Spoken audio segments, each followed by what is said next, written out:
pour ce webinaire spécial qui s'appelle donc Un combat quotidien, vivre avec une maladie rare.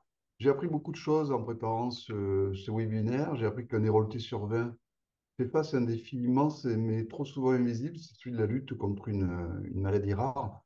Il y a des affections comme la maladie de Huntington, comme l'hémophilie, comme les cardiomyopathies, qui ne sont pas seulement des maladies complexes pour le soignant que je suis, mais ce sont aussi des réalités qui sont donc vécues au quotidien par des milliers de personnes, en fait, et notamment dans notre département.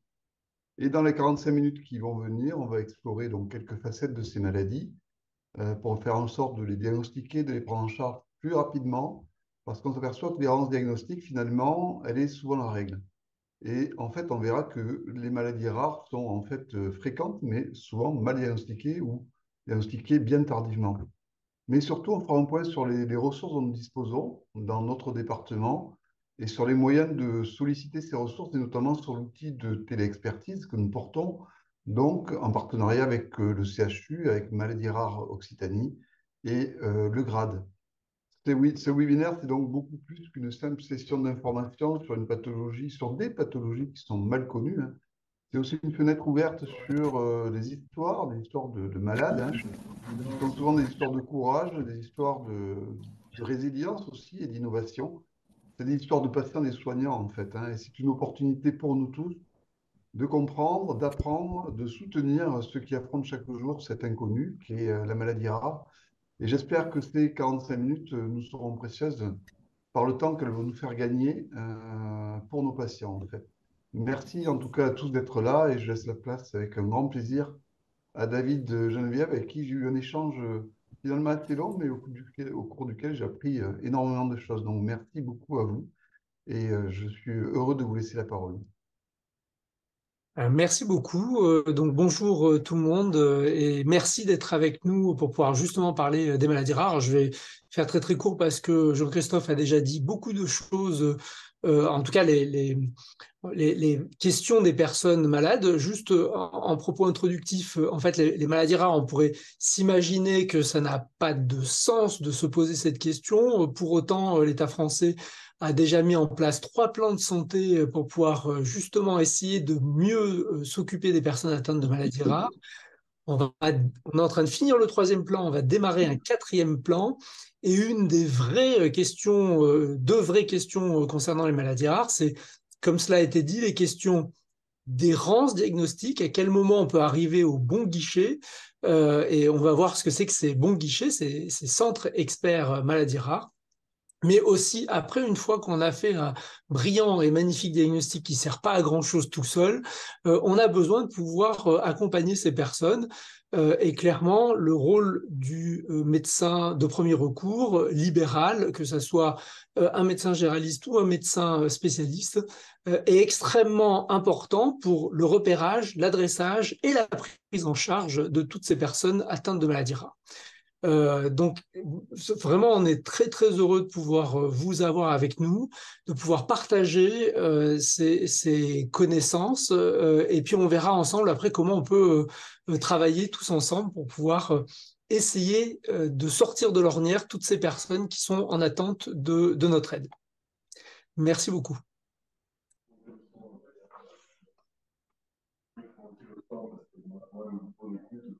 Nous allons laisser la parole à Julie Vernet ou Marie-Pierre Laforgue pour la suite de la présentation. Oui, merci Jonathan. Merci beaucoup, hein, Dr Calme et Monsieur Plantrou et à l'URPS des médecins d'Occitanie, voilà, d'avoir permis d'organiser ce webinaire de sensibilisation aux maladies rares. Alors sur un temps très très court, on va essayer de vous faire passer quelques messages. Juste pour me présenter rapidement, moi je suis médecin généraliste de formation et je suis le docteur Julie Vernet et depuis bientôt 7 ans au dispositif Maladies Rares Occitanie et je passe rapidement la parole à ma consoeur docteur Laforgue pour qu'elle se présente également.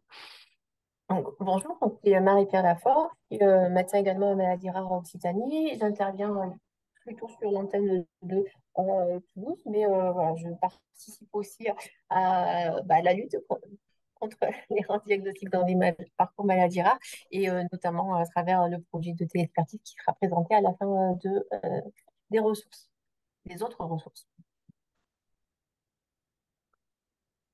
Alors voilà, j'espère qu'on voit bien l'écran. Donc on va décomposer voilà ce webinaire en 4 parties. Tout d'abord, on va reprendre la notion très importante qu'a souligné le docteur Kalm sur les maladies rares sont-elles si rares? Ensuite, on va essayer de vous donner quelques outils pour savoir quand penser à une maladie rare, quand éventuellement se poser la question d'un diagnostic de maladie rare. Vous donner également d'autres ressources pour agir et docteur Laforgue vous parlera de l'expérimentation à venir.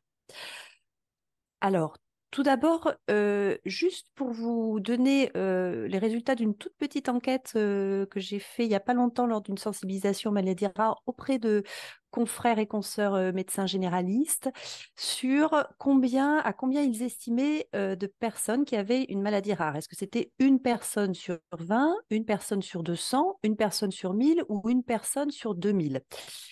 En fait, la bonne réponse est une personne sur 20 est concernée par une maladie rare en population générale. Voilà, donc vous voyez, un seul de nos confrères avait la bonne réponse. Je vous rassure, avant moi-même de travailler au dispositif maladie rare Occitanie, je n'avais pas cette notion et je l'ai découverte en travaillant dans ce dispositif. Alors, pour revenir un petit peu sur la définition d'une maladie rare. La définition d'une maladie rare, et on dit que la maladie est dite rare si elle touche moins d'une personne sur 2000.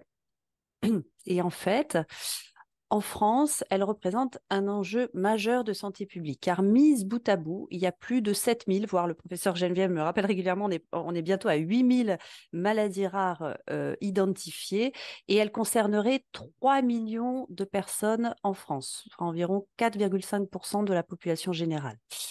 Dans la moitié des cas, elles concernent des enfants de moins de 5 ans. Elles sont d'ailleurs responsables de 10% des décès des enfants entre 1 et 5 ans. Elles concerneraient, on l'estime, pour la région Occitanie, 300 000 personnes.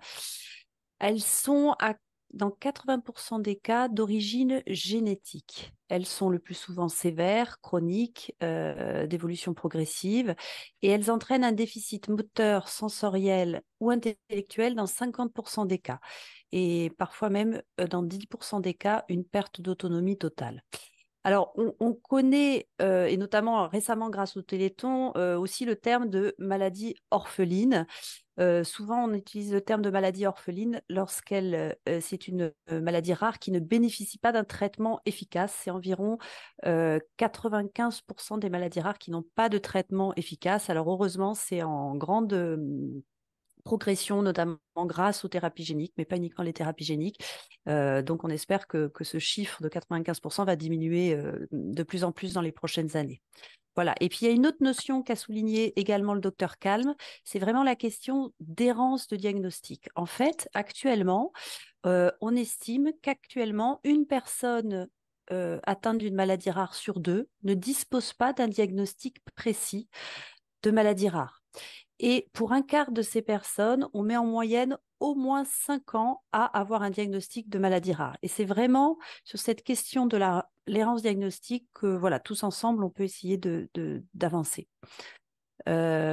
Pour vous donner un exemple au niveau des causes génétiques, peut-être quelque chose qui vous parle plus en médecine générale, on sait que pour les cardiomyopathies hypertrophiques, on arrive à retrouver une cause génétique dans 50% des cas. Donc, il y a vraiment des possibilités d'avancer sur la question du diagnostic avec voilà, des signes un peu plus courants en médecine générale.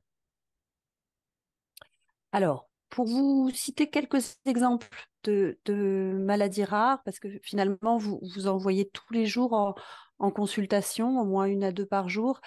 Voilà, là c'est un nuage de mots. Alors j'ai rajouté en plus quelques maladies rares que j'avais lors d'un questionnaire de formation auprès de médecins généralistes. Donc voilà, pour vous en citer, alors il y a les plus connus comme les myopathies grâce au Téléthon, mais la mucoviscidose également. Et puis vous voyez toutes celles qui sont citées, la sclérodermie, le lupus, l'ostéogenèse imparfaite, la maladie des os de verre. Le syndrome de l'homme raide, on en a entendu un peu parler dans la presse, puisque c'est l'affection dont est atteinte la chanteuse Céline Dion.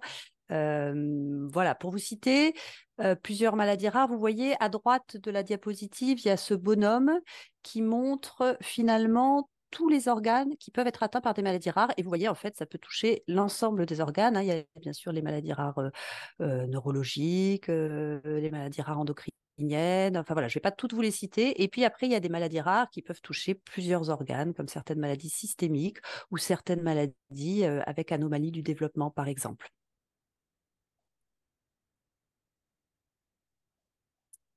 Voilà, donc ça, c'est une dernière diapositive pour insister en termes voilà, de santé publique. Finalement, les chiffres des personnes atteintes de maladies rares est assez comparable aux personnes atteintes de cancer ou aux personnes atteintes de diabète de type 2.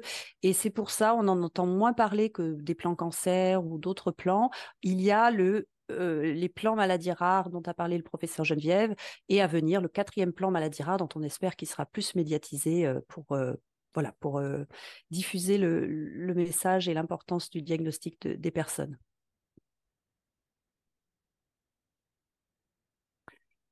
Alors, quand penser à une maladie rare? Donc ça, c'est un outil qui a été travaillé notamment avec le Collège de médecine générale. Je vous ai mis les références en bas de la diapositive. Et finalement, la première chose, c'est pour identifier une maladie rare, il faut d'abord y penser. C'est-à-dire, il faut d'abord se poser la question, si mon patient avait une maladie rare? On peut se poser la question devant une situation, un tableau clinique qu'on ne comprend pas. Devant un tableau qui associe une combinaison inexpliquée de signes, par exemple un patient qui a une fente labiopalatine, des troubles du neurodéveloppement, une malformation cardiaque, là, on peut se poser la question, si c'était une maladie rare. On peut se poser aussi la question, voilà, est-ce que c'est un signe fonctionnel, parfois on dit psychosomatique, ou une maladie rare? C'est vrai que, bon, en médecine générale, voilà, on peut avoir des pathologies psychologiques qui peuvent entraîner des signes cliniques, mais quand même, on peut garder en tête cette question. Par exemple, pour la maladie de Huntington, on peut avoir un mode d'entrée dans cette maladie par des troubles psychiatriques. Parfois, c'est évoqué lors d'une sortie d'hospitalisation ou dans un compte-rendu d'hospitalisation, et puis on n'est pas allé jusqu'au bout du diagnostic. Et c'est vrai que voilà, quand on revoit le patient, on peut essayer d'aller recreuser la question. Évidemment, une famille porteuse ou atteinte, hein, quand il y a une histoire familiale, par exemple, le patient dit, bah, dans ma famille, il y a une maladie qui fait saigner, voilà, est-ce qu'il n'aurait pas un trouble de l'hémostase héréditaire? Il y a une notion aussi qui est très importante en pédiatrie, mais finalement peut-être aussi c'est important à l'âge adulte, c'est l'avis ou la pression de l'entourage familial. Hein. Quand un parent dit, voilà, je pense que là, ce qu'a mon enfant, c'est pas normal, c'est pas comme d'habitude, ça vaut le coup d'aller creuser. Et puis, j'ai rajouté à cette fiche du Collège de médecine générale sur les conseils du professeur Geneviève, c'est l'âge trop jeune de l'apparition d'un symptôme. Par exemple, les maladies inflammatoires chroniques de l'intestin chez un enfant. Voilà, c'est important de se poser la question d'une maladie rare, et puis il peut y avoir des recherches génétiques à proposer dans certains cas. Voilà, donc ça, en tout cas, c'est des pistes voilà, de réflexion pour vos consultations, pour se poser la question d'une maladie rare. Alors, quelles ressources pour mon patient? Donc, je pense à une maladie rare, donc vous avez compris tout le bénéfice à arriver à un diagnostic. Déjà, dans 5% des cas, on a un traitement spécifique. Et puis, si on n'a pas de traitement spécifique, c'est aussi très important de pouvoir proposer un suivi, de pouvoir prévenir des complications, de pouvoir accompagner le patient, de pouvoir diagnostiquer éventuellement ses proches pour prévenir des complications sévères aussi quand on anticipe le problème. Donc voilà, je pense à une maladie rare où orienter mon patient. Et puis, si mon patient arrive à ma consultation avec un diagnostic de maladie rare, comment je peux l'aider? Voilà, on va essayer de répondre rapidement, mais on y reviendra s'il y a des questions à la fin du webinaire à ces 2 questions. Alors, bon, là, peut-être je rappelle quelque chose que vous connaissez déjà très bien, mais voilà, je ne pouvais pas ne pas vous citer le site Orphanet où trouver de l'information sur la maladie rare. C'est vraiment le site de référence au niveau national, mais également international sur les maladies rares, avec voilà, différentes portes d'entrée. Mais dedans, ce qui est très important, c'est que vous avez toujours une information résumée. Vous pouvez vérifier que la maladie de votre patient, bien sûr, est bien rare si elle est référencée sur Orphanet. Et puis après, vous avez de l'information résumée sur cette maladie rare-là. Vous avez, j'y reviendrai dans la diapositive d'après, les protocoles nationaux de diagnostic et de soins qui ont la plupart du temps une synthèse vraiment à destination du médecin traitant. Vous avez également les fiches handicap pour certaines maladies rares. Ça peut être très utile si vous devez remplir un dossier MDPH pour votre patient, pour vous guider et échanger avec votre patient sur son handicap, parce qu'il y a beaucoup de handicaps invisibles dans les maladies rares qui ont du mal à être reconnus. Et vous avez aussi d'autres fiches que je trouve très utiles, qui sont initialement à destination des urgentistes, mais je pense que ça peut être utile en médecine libérale. C'est des conduites à tenir en cas d'urgence, ça peut être inclus au dossier du patient. Voilà, si pour certains symptômes, ça vous donne vraiment des indications très précises et quand orienter vers les urgences si nécessaire. Et puis, ce qui est intéressant aussi, c'est que sur le site du Collège de médecine générale, il a proposé une page sur les maladies rares avec d'autres types de ressources intéressantes, dont celle-ci. Donc, c'est une fiche, donc ça, c'est une iconographie qui a été sortie de ces fiches du Collège de médecine générale, travailler avec le Collège de médecine générale, où il parle donc des protocoles nationaux de diagnostic et de soins, avec la synthèse au médecin traitant. Donc, c'est assez pratique. Sur une page, vous avez résumé la pathologie, les principaux suivis. Et voilà, pour vous donner quelques exemples sur, par exemple, les PNDS les plus lus. Vous voyez, il y en a un sur le lupus systémique, d'autres sur le syndrome néphrotique idiopathique. Voilà, l'anémie hémolytique auto-immune, etc., etc., la myasthénie auto-immune, le syndrome de Guillain-Barré. Voilà, donc ça, c'était pour vous montrer des endroits où trouver de la ressource rapidement pour vos patients. Ensuite, où adresser son patient? Donc, grâce au plan maladie rare, l'offre de soins pour le suivi, l'expertise pour le suivi des patients avec maladies rares a été structurée avec des centres experts maladies rares qui existent sur tout le territoire, principalement au niveau des centres hospitalo-universitaires. Et vous voyez, pour le département de l'Hérault, on a de la chance parce que finalement, on est très en proximité d'environ 70 centres experts au niveau du CHU de Montpellier, comme par exemple le centre de référence anomalies du développement au service de génétique du professeur Geneviève, ou par exemple le centre maladies auto-immunes et systémiques.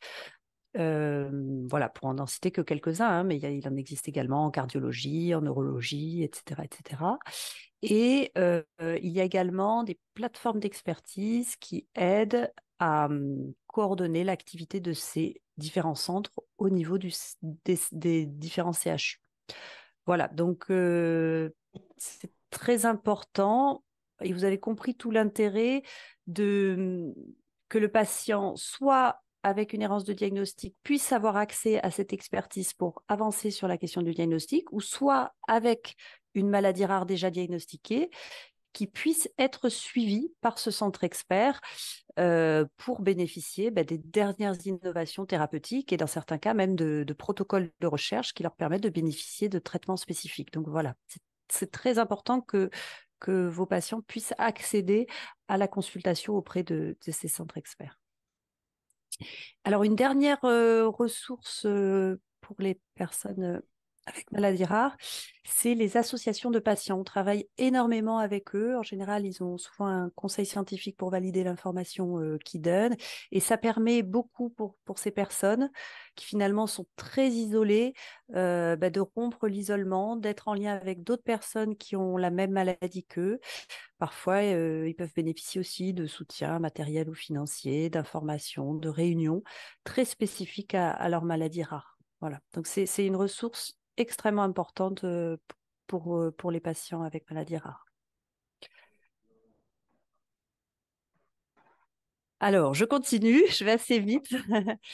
Un petit mot rapide de notre dispositif. Donc, on est un dispositif régional et de ressources et d'appui aux professionnels en Occitanie euh, pour les personnes avec maladies rares. Donc, l'idée, c'est d'apporter un soutien, un appui aux professionnels de proximité et aux professionnels des centres experts pour ceux qui accompagnent des personnes malades ou en errance de diagnostic. Et bien sûr, on est en lien aussi avec les associations de malades.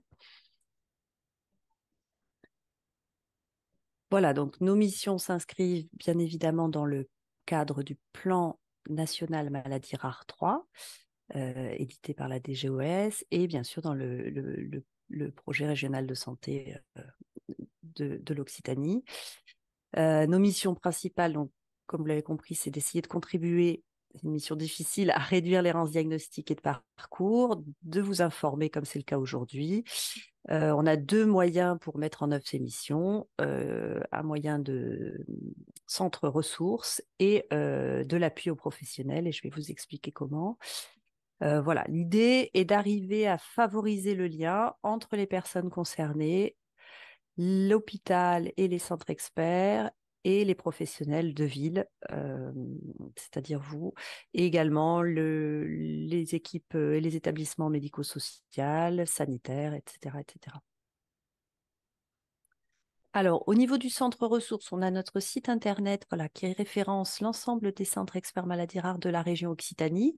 Et voilà, il y a beaucoup d'informations sur le dossier MDPH, sur des anciennes formations, sur comment accompagner le parcours. Une ressource qui peut vraiment vous être utile, c'est le moteur de recherche qui permet de trouver un centre expert maladies rares par grande thématique et par ville. Voilà, là, je vous ai mis un petit exemple. Par exemple, vous cherchez le centre pour les maladies auto-immunes et par le moteur de recherche, vous pouvez aller sur le centre maladie auto-immune systémique rare voilà, du professeur Morel.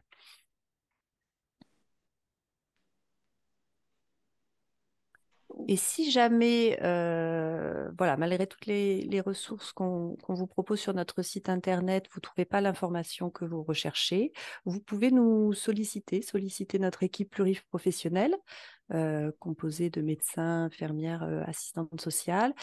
Et suite aux éléments que vous nous transmettez, on va évaluer votre demande, que ce soit pour trouver un centre expert, pour avoir de l'information sur une maladie rare, pour accompagner le parcours. On travaille notamment aussi pour aider à l'accès à la scolarité, à l'emploi, pour soutenir l'accès aux droits. Voilà, et on va vous proposer des orientations, donc soit vers les centres experts maladies rares, soit vers les dispositifs d'accompagnement des personnes, les nouveaux dispositifs qui existent actuellement. Et voilà, juste une petite précision, on n'est pas un lieu de consultation et on vous adresse voilà, directement la réponse et c'est vous qui validez les orientations qu'on vous demande et pour les transmettre à votre patient.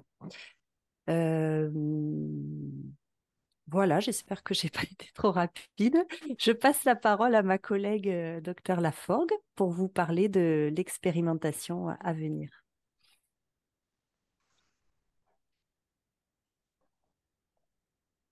Donc, merci Julie pour toute cette longue introduction sur les ressources qui sont disponibles. Là, les ressources qui ont été présentées jusqu'à présent, c'est des ressources sur lesquelles vous pouvez déjà vous appuyer dans votre pratique. Et là, maintenant, je vais vous présenter en 2 diapositives un projet qui est en cours pour avancer encore ensemble sur notamment la recherche diagnostique, mais pas que sur la recherche diagnostique aussi. C'est vraiment dans l'idée de pouvoir permettre aux professionnels qui accompagnent des personnes concernées par les maladies rares ou en attente de diagnostic maladies rares d'avoir facilement accès à l'expertise dans les maladies rares.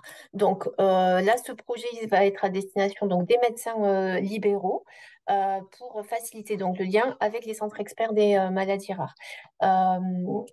Les médecins libéraux, on va essayer de soutenir les questions qui sont en lien donc avec la recherche diagnostique et si c'était une maladie rare, mais aussi toutes les questions qui peuvent être liées à la prise en charge d'un patient qui a déjà une maladie rare diagnostiquée. Dans le cadre de l'expérimentation, on va s'appuyer donc sur un support numérique qu'on veut d'usage gratuit, d'inscription rapide et simple. Ça va permettre finalement de consolider des échanges qui existent déjà entre médecins libéraux et un centre expert, mais de faire en sorte que ces échanges soient sécurisés, que le partage de données se fasse de manière conforme aux règles des bonnes pratiques, notamment d'usage numérique. Et ça va permettre aussi de transformer ces échanges qui sont parfois informels en un acte médical qui peut être à la fois tracé dans les dossiers des patients, à la fois du demandeur et de celui qui va donner une réponse, et qui soit aussi rémunéré pour, là aussi, le demandeur et celui qui va proposer une réponse. Donc, la diapositive suivante, s'il te plaît, Julie.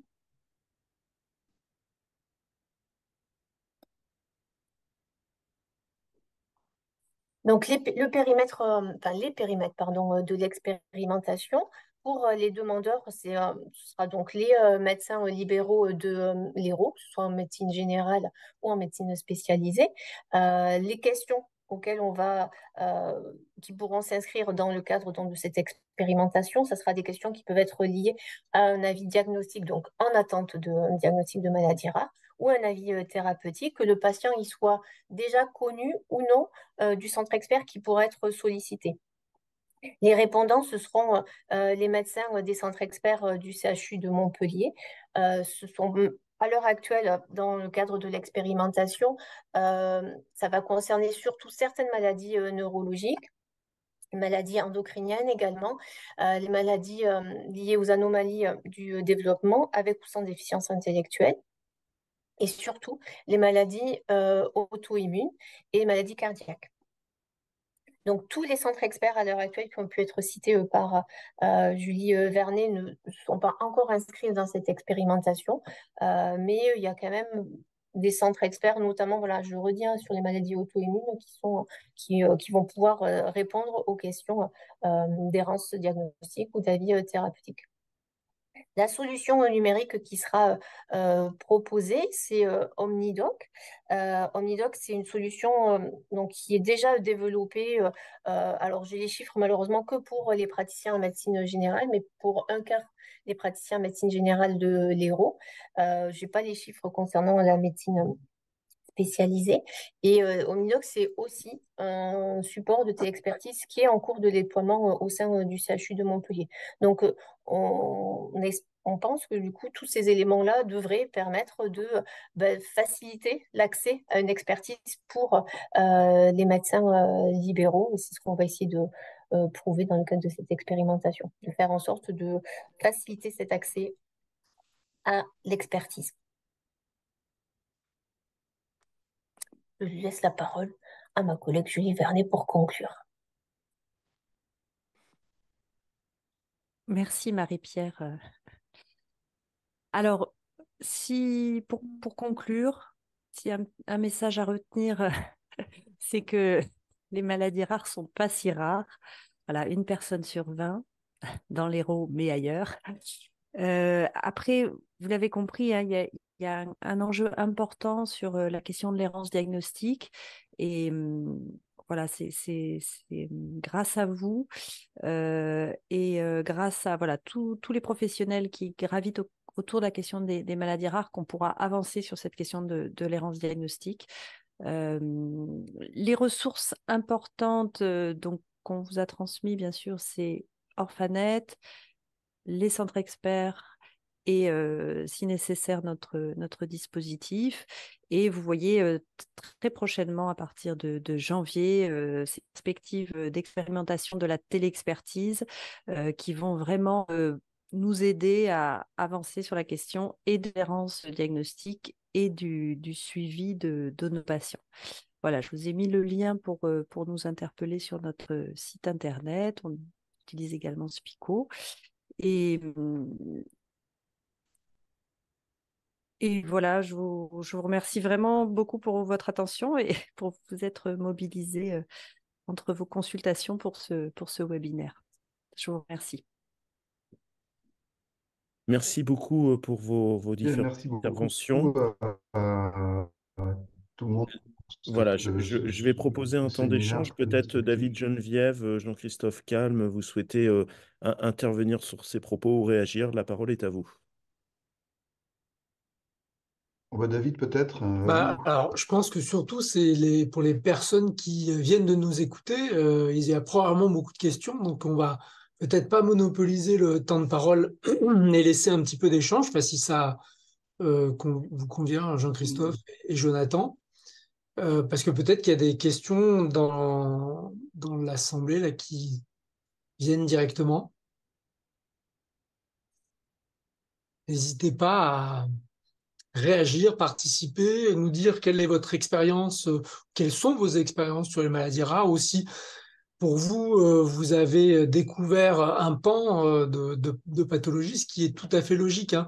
Les maladies rares n'ont pas été enseignées à la faculté de médecine avant il y a 2 ans maintenant, puisque c'est devenu un item obligatoire de l'ancien internat, ancien EDN pardon, et ECNI, enfin maintenant nouveau EDN. Donc maladie rare devient un item important à connaître parmi les 300 et quelques autres items, mais quand même un item important à connaître pour tout médecin qui sortent des universités de médecine et facs de médecine de France.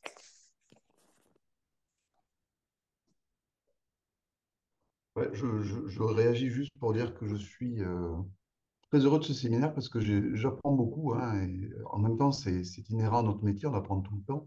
Mais là, pour le coup, je pense qu'il y a un vrai besoin de formation généralisée, et notamment des soins primaires, hein, dont je fais partie. Parce que c'est vrai que je pense qu'on laisse tous passer. Alors, il y a des maladies qu'on connaît. Alors, maladie de Kawasaki, on est très content, enfin très content. Il arrive qu'on en reconnaisse une au milieu d'un flot de pathologies. Et alors là, on se dit, ah ben, j'ai fait un super diagnostic. Mais vous voyez, je ne l'avais pas étiqueté maladie rare, par exemple, hein. C'est pareil pour le Guillain-Barré, c'est pareil pour un tas de pathologies. Donc, je crois qu'il y a un vrai besoin de formation et d'information, ou d'information et de formation, des professionnels qu'il nous faudra décliner, je pense. Alors, on verra un peu comment on va faire, mais je pense qu'on a un vrai gros besoin. Et ce format de webinaire, en fait, il est très pratique parce que je crois que le plus important, c'est la sensibilisation. Et vous l'avez dit, Mme Bernet, à partir du moment où on y pense, c'est fait, quoi. Et donc, juste dire aux gens, pensez-y. Je crois que c'est ça le message essentiel du webinaire. Oui, tout à fait, hein. C'est vrai que le fait déjà de repérer que c'est une maladie rare, ça permet de penser à toutes les ressources qui peuvent exister et qui peuvent soutenir. C'est vrai que le malade se sent isolé, mais le professionnel aussi de libéral peut se sentir isolé quand il a voilà, face à lui quelqu'un d'une pathologie qu'il ne connaît pas. Et le fait d'aller lui-même pouvoir chercher la bonne ressource, ça renforce après la relation avec son patient aussi, hein, tout à fait. Et puis, si on peut dédramatiser, identifier une maladie qu'on ne connaît pas, ça m'arrive tout le temps.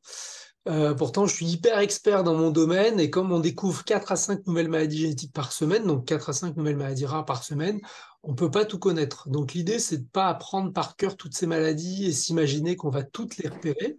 Parce que c'est juste, et les identifier, c'est juste pas possible. Là, c'est vraiment de se dire, et c'est à nous de vous apporter l'outil le plus performant, d'abord de se dire, et si c'était une maladie rare, et ensuite que vous soyez outillé pour pouvoir adresser très facilement au bon centre expert qui va essayer de s'en sortir sur la question du diagnostic extrêmement précis. Et après, vous repassez la main avec les clés de la prise en charge de cette pathologie très précise. Quand on a les clés, on a beaucoup de travail à faire là-dessus, mais c'est les objectifs du PNMR 4.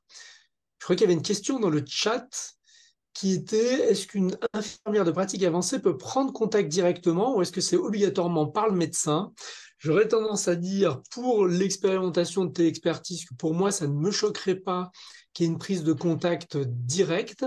Après, bien évidemment, il faut qu'on reboucle impérativement avec tous les acteurs de la prise en charge, dont le médecin qui va par la suite, soit qui suit déjà, mais qui va ensuite reboucler. Oui, tout à fait. Le principe de l'IPA, c'est qu'effectivement, le peut se poser la question, mais l'idée, c'est bien de voir avec le médecin traitant du patient quelles ressources on va utiliser, en tout cas de l'informer de l'idée et puis de le faire éventuellement. Il faut que le médecin traitant soit informé, ça c'est une certitude. Bonjour, je m'appelle Bonjour. Vérine Soania, je suis infirmière en pratique avancée. Donc ma question, bien sûr, hein, la boucle avec le médecin traitant, mais c'est justement puisque en médecine de ville, l'idée de l'IPA, quand elle travaille en médecine de ville, c'est de décharger le médecin traitant en partie. Donc, bien sûr, l'expertise lui revient, mais c'était plus justement si dans la partie que nous, on gère d'accompagnement plus spécifique, est-ce que une fois que le diagnostic est posé, qu'il y a eu les premiers échanges, on a quand même, enfin moi je travaille sur un quartier à Montpellier qui est une zone de grande précarité avec beaucoup d'errance et de nomadisme médical. Donc, c'était de savoir si je pouvais quand même directement reprendre contact avec votre service pour justement remettre dans un projet de soins, remettre dans un parcours le patient, bien sûr, avec son médecin traitant s'il en a un, et sinon justement pour lui en faire retrouver un.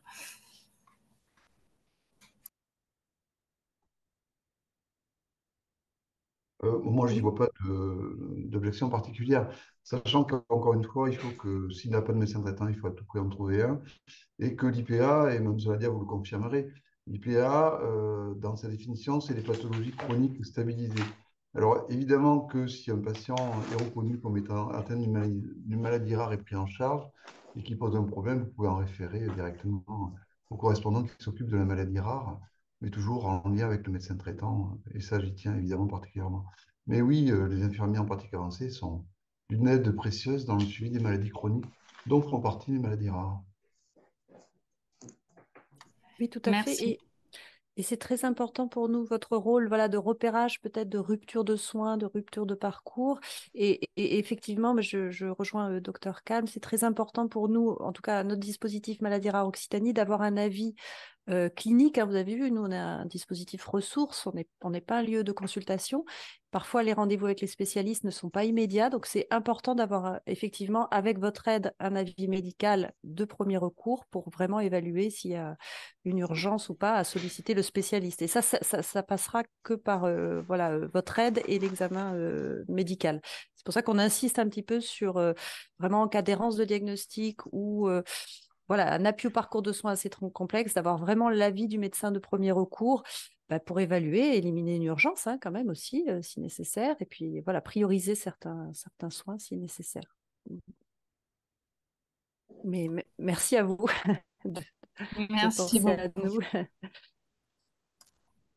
Eh bien, écoutez, je vais peut-être laisser la parole de conclusion à docteur Geneviève et docteur Calme pour rester dans le timing qui avait été prévu. Merci à tous pour votre participation. Je vous donne la parole pour les mots de la fin. Ben, merci beaucoup. Donc, comme mot de la fin, on est au début de l'aventure en réalité. Et quand je dis de l'aventure, c'est-à-dire d'essayer de formaliser les circuits pour que les personnes porteurs de maladies rares que vous voyez au quotidien puissent vraiment avoir la prise en charge du 21e siècle et optimum, et cette connaissance optimum, vous les aurez dans les centres experts. Alors les centres experts, c'est pas des aspirateurs à patients qui vous les rendent pas ensuite, hein, parce que sinon on pourrait pas s'en sortir. Donc l'idée, c'est juste d'avoir un avis d'expertise pour que par la suite, la prise en charge des personnes que vous suivez puisse être la plus efficiente possible et qu'il soit, voilà, qu'on ait un service rendu pour la personne malade la plus performante. Donc on est vraiment au tout début et je remercie à nouveau l'URPS Occitanie et tous les participants pour pouvoir nous faire cette confiance ou s'ouvrir à cette question des maladies rares et nous permettre voilà, d'ouvrir cet accompagnement. Il faut savoir que ce que l'on propose aujourd'hui, c'est vraiment une exception culturelle française, entre guillemets, c'est-à-dire qu'on est dans une première en France sur ce contact et cet accompagnement qu'on peut proposer tous ensemble. Donc, je pense qu'on peut en être très fiers et encore une fois, un grand, grand merci pour l'investissement et l'accompagnement que vous nous apportez. Merci beaucoup, David, et merci encore pour ce webinaire hein, sur ces maladies. Je ne vais pas revenir sur l'intérêt du dépistage précoce, de l'accompagnement, etc. Je reviendrai par contre sur l'intérêt de la téléexpertise qui me paraît particulièrement adaptée à ce sujet parce que ça va faire une seule porte d'entrée. On a tous, maintenant, en tout cas les généralistes équipés, un accès unique à Omnidoc et de savoir que sur ce réseau, on a accès à votre expertise Pour nous, c'est précieux. Je pense que ça va libérer un petit peu à la fois la parole, mais aussi la reconnaissance des maladies rares. Ça va permettre d'améliorer le recrutement et surtout les prises en charge des patients atteints. Et ça me paraît extrêmement important. C'est donc un progrès. Et effectivement, nous ne sommes pas une exception culturelle française, nous sommes une exception culturelle occitane. Et j'y tiens. Merci à tous en tout cas et passez une belle journée.